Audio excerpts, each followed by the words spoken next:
Weather alert now. Hurricane Sandy could turn into a monster nor'easter and hit the Atlantic coast just in time for Halloween next week.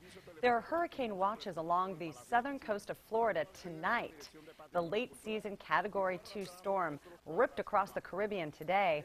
And if the forecast models hold true right now, well, Sandy could bring powerful winds, flooding rains, and maybe even snow to parts of the East Coast on Halloween Day, and that can make a mess for Halloween costumes. And, you know, they've been comparing this to the perfect storm. You know, the movie, The Perfect Storm with George Clooney. But they said this is even bigger than that. It has the potential, and, you know, we still got days to go, but we know it's going to have a huge impact on the East Coast. Here's where it is right now, where this is spinning, and look at this. This is New York and Philly and Boston. So somewhere in this area is where this thing could hit in time for Halloween as a possible hurricane. And you wonder about the timing, Bruce. What if this is hit and it affects Election Day? What if this had been a few days later than that? Oh, for sure. I mean, yeah. So, and it might still impact Election Day up there. They might have power issues still, Jeff, from the storm if it's as big as it looks like it may be. So we'll be tracking that for you here in the Pinpoint Weather Center. Around here this morning, what we were tracking, a spectacular time lapse. I loved it. You wake up to sunshine. The next thing you know, the fog's moving in over your house, over the Willamette River, over the city, and then the sun's coming back through again. But wait, is it going to win out?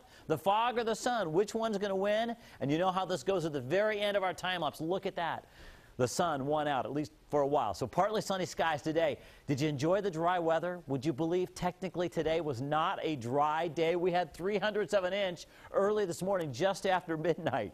So we can't put this on the dry weather category list, but it was, for all intents and purposes, dry for those of us out and about most of the day. 12 of the last 14 days now have had measurable rainfall.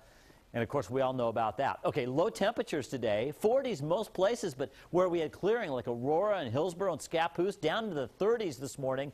I don't think we'll be as cold in these outlying areas tonight, but I bet we'll be similar, maybe a degree or two within the range that we worked with this morning in Portland and other parts of the metro. 56 for a high today in Portland, 58 in Troutdale. And looking at our high temperatures around the state today, oh, we managed to make 56 in the Rose City and 54 in Salem. Eugene, almost 60 degrees, and some 40s for highs east of the Cascades. You can tell things have really been changing around here. So on Raincast, let's talk about what's coming our way next. And here we see the clouds increasing as we go through time, and this is overnight tonight. This is tomorrow morning at 7 a.m. If we get any clear spots, we could have some patchy fog around, but more than anything, the clouds kind of thickening up, and then watch as the scattered kind of areas of light rain pop up during the day. I don't expect much from this next system. It looks fairly weak to me.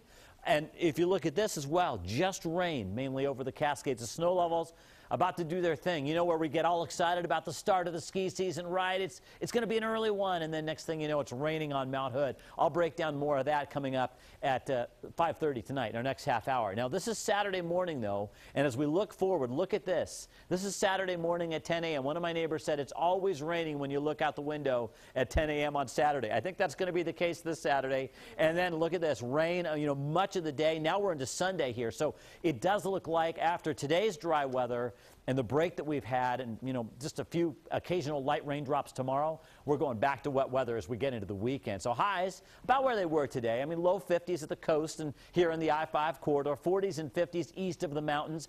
Up in the Cascades, the snow level rises to about 7,000 feet tomorrow afternoon, so some light rain will be falling on the slopes at times, especially later in the day. Here in the metro area, 52 ought to do it for a high. We'll have patchy morning fog. More than anything, though, it's a cloudy day. And probably some light raindrops. Maybe occasionally you'll get hit by some if you go for a walk or you're out, you know, having to turn on the windshield wipers a little bit. But nothing significant tomorrow. Temperatures a little bit cooler than today. I'd say low 50s ought to do it most places. So your day planner, here it is. 49 at lunchtime and 52 to finish the day tomorrow. Your 7-day forecast, will you look at this? It looks like a soggy stretch ahead. The storm track's basically going to be aiming at us, and it's the time of year where there's a ton of stuff in the pipeline. Now, Wednesday, Halloween. Right now, if I believe my forecasting tools, it will dry out just in time for trick-or-treating. All right, let's hope that stays. So we've got to nail that one down and just keep it there. Thank you, Bruce.